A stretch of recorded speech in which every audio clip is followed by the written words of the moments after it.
டேஸ்ட்டான soya beans chilli எப்படி செய்கிறதுன்னு பார்க்கலாம் வாங்க. அதுக்கு 50 கிராம் சோயா பீன்ஸை நல்லா கொதிக்கிற சுடுதண்ணியில் ஒரு 10 நிமிஷம் நல்லா ஊற வச்சுட்டு புளிஞ்செடுத்து வச்சுக்கலாம். இப்போ ஒரு பாத்திரத்தில் 1 ஸ்பூன் மிளகாய்த்தூள், 1/4 ஸ்பூன் மஞ்சள் தூள், 1/4 ஸ்பூன் மல்லித்தூள், 3/4 ஸ்பூன் கரம் மசாலா, 1/2 ஸ்பூன் சீரகத்தூள், 1/2 ஸ்பூன் சால்ட்டு, 1 ஸ்பூன் இஞ்சி பூண்டு பேஸ்ட், 1 ஸ்பூன் அரிசி மாவு, இது எல்லாத்தையும் சேர்த்து நல்லா மிக்ஸ் பண்ணி விடுங்க.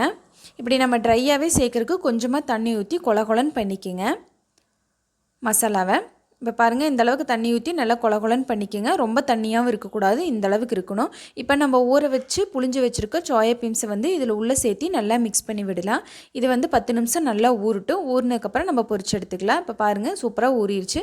இதில் எண்ணெயில் போட்டு கொஞ்சம் கொஞ்சமாக பொரிச்சு எடுத்துக்கலாம். போட்ட உடனே திருப்பி விடாதீங்க, ஒரு 5 மினிட்ஸ் கழித்து திருப்புங்க. இப்போ சூப்பரான சோயா பீன்ஸ் சில்லி ரெடி.